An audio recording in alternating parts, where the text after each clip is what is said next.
Well, congrats to Iowa. I thought they did a lot of good things tonight. Obviously, Garza's a terrific player, and I thought they got contributions from a lot of other guys as well. Obviously, the return of Frederick, gives them another guy who can make shots and make plays. He's a good player. I was really proud of our guys' effort. I thought we hit the wall a little bit emotionally and physically. This was our fourth game in 10 days, and only having 8 guys available. And, it's been a really tough stretch with Minnesota, Indiana, Nebraska, and now Iowa in a 10-day span. And I thought in the second half we were gassed.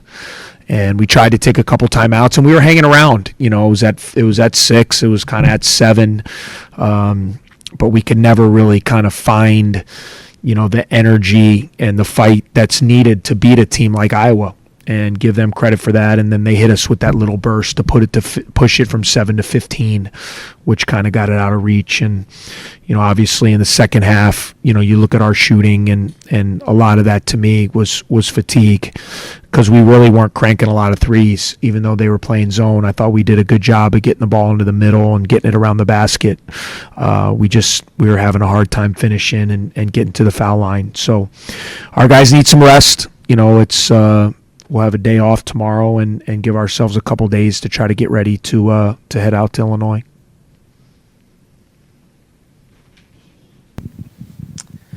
Coach, your team seemed to be switching your defense a lot between zone and man. Was that like an attempt to try and slow down Luka Garza, or is that just something you generally want to do against? Well, if you've watched it, we do that in almost every game. It's just kind of in our package. We play multiple defenses, and we try to see what's working. And if we see something, it's a way to the conference is very tough, and teams are really well prepared. So, you want to throw different looks at people to try to see what you can have success in. But obviously we were worried about Garza, and he scored 10 quick ones, and the paint scores is what worried us the most. And, him making a couple threes, we were going to live with that. We were going to live with, some of the threes of Evelyn and McCaffrey and some of those guys. You got to pick your poison a little bit. And, we certainly didn't want to just leave them wide open, but we were going to be okay with some of those guys shooting jump shots if it meant that Garza wasn't going to post. And he scored 10 early, and then I don't think he scored, the rest of the half. And then give him credit, though, in the second half, as the more fatigued we got, he just such a relentless player. I admire how he plays. He's just a relentless competitor. He just plays and plays and plays. And when you get a little tired, that's when he really kicks in. And he's arguably been the best player in the conference to this point, and rightfully so. I mean, he's a terrific player. After Yum picked up his 4th foul, Garza scored 2 more quick buckets, and then you subbed him back in, even though there's still a lot of time remaining in the game. Would you say that Ryan Young is the best post defender on this team and probably the most physically equipped to handle Garza? Yeah, and I thought Jared, both him and Jared are our 2 most physical guys, and I thought Jared gave us some good minutes. But, yeah, I mean, Ryan right now, he's a year older than Jared, even though he didn't play in games. He battled all year long against Pardon and Benson and those guys. So, yeah, I mean, his foul trouble hurts us because we need him on the floor. And I thought him getting a quick 4th there in the second half kind of changed our rotations. It takes you out of how you want to sub, keeping fresh bodies in the game. And, it's something that we got to do he's got to do a better job of trying to keep himself out of foul trouble, but also, us not putting him. We've been doing a lot of double teaming just to try to protect him and some of our other big guys. Same thing in our Indiana game. We had a lot of foul trouble in our front line. And when that's the case, it can, you're not going to be as good a team when guys are in foul trouble like that. Over the past few games, Pete Nance hasn't shot it as well from the field. What does he have to do to regain his rhythm? Yeah, well, I thought he was better tonight. I thought he did a good job. We've talked to Pete about not just, he's a 3-point shooter that can make them. But we've really worked with him about attacking the basket and getting on the glass. And, he gets 3 offensive rebounds. He gets himself to the line 5 times. I think he had a couple dunks tonight. So I think he's in a better, he's on the right track towards he's still a young player, so he's growing. But, I thought tonight, his double-double And I just thought the way he played, I thought he didn't just settle for shooting jump shots. He got the ball into the paint. He tried to attack the basket. I think he got 2 offensive rebound stickbacks. He got a tip dunk, I know, in the first half. So, I thought his effort and his energy was there. Now it's just about him continue to work on his game. In a lot of respects, I kind of view him as a freshman because he missed half of last year.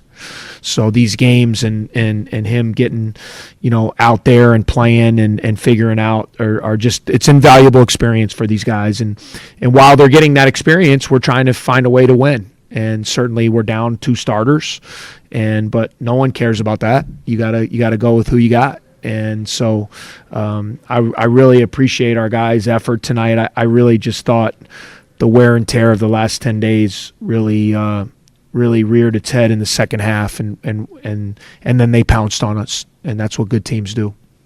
Coach, I was going to ask, outside of Garza, Fran talked about their ball movement, how it opened up for the 3-point shot tonight.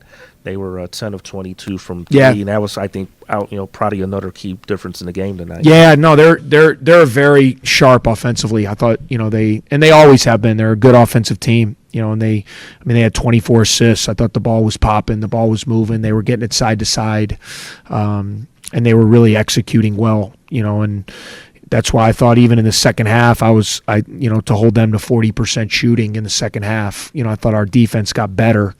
But if they're going to get that kind of 3-point shooting from Evelyn and McCaffrey, and Luka's going to make 2 3, if you were going to tell me those 3 kids were going to have 6 threes, then it was going to be a hard night for us.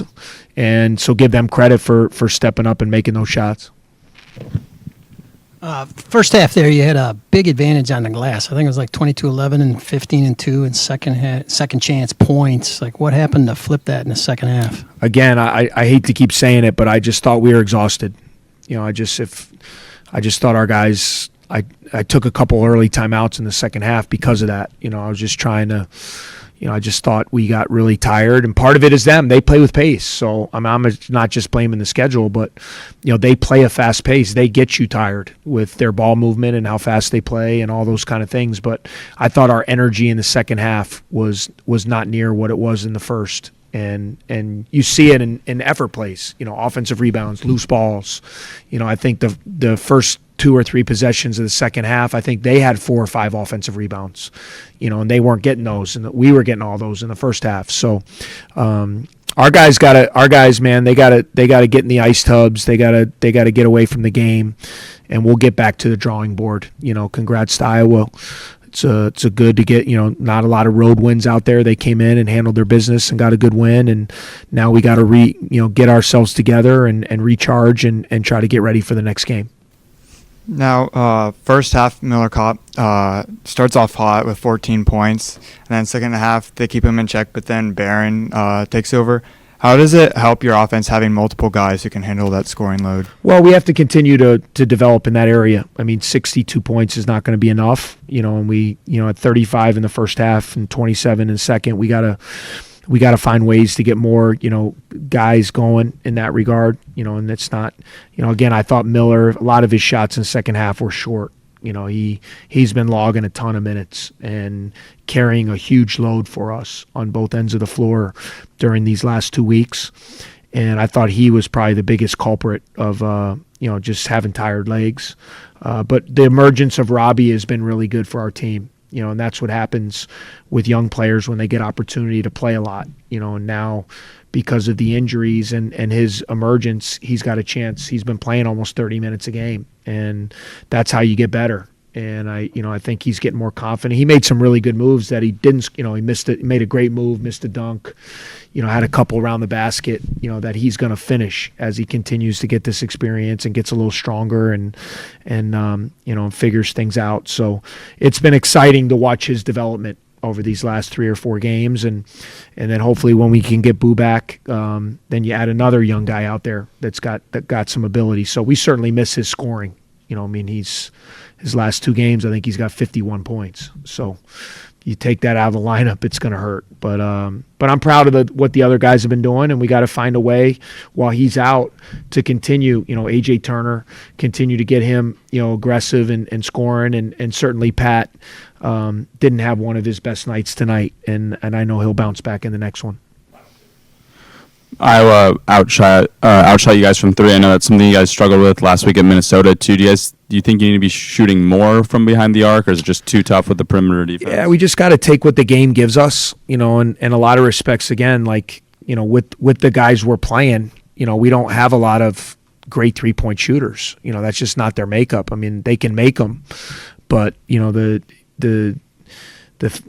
gets 8 of our 17 threes, and AJ takes 5. Those two guys are going to shoot threes, and hopefully Robbie and Pete will get a few, and Pat's going to get a few. But really, with the makeup of this, we're not really built to be a 3-point shooting team. We're with the guys we're playing right now, but we have to continue to work on our spacing, and when the shots are there, knock them down. I believe in our last game, I think we had 8 threes in the first half against Nebraska. So, and I think we had 10 for the game. So, I mean, we made 10 threes in our last game and we won. So sometimes you look at the stat sheet and, the shooting can tell a story. The team that steps up and makes shots, we both shot about the same amount of threes. We made 5, they made 10.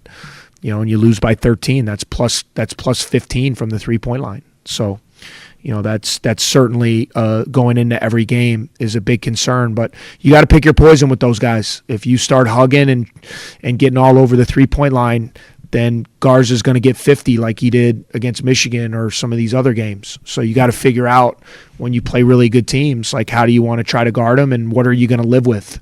And like I said, we were going to live with Evelyn and Toussaint and McCaffrey and Garza and those guys getting some open shots and tipped the cap. They made them, and that's a big reason why they won. Pivoting away from this game, what did it mean to see Vic Law get signed to the NBA this weekend? Yeah, I'm so proud of him. It was something we talked about when I recruited him. And it's cool for me. It's the first kid who committed to our program when I became the head coach. So to have the first guy who's a local product, to achieve the things we talked about going to the NCAA tournament, and we talked about him being a pro. And, both those things happened for him. And it's a great thing for him. I'm so happy for him and his work, to get the call up. And I know it's just the start of a great career, and it's great for our program as well because, you want guys want to have a chance to play at the next level. And now we have a great example of a local guy who chose to stay home and come here and helped us go to an NCAA tournament. And now he's playing in the NBA. So really proud of what he's doing and can't wait to see where he's headed.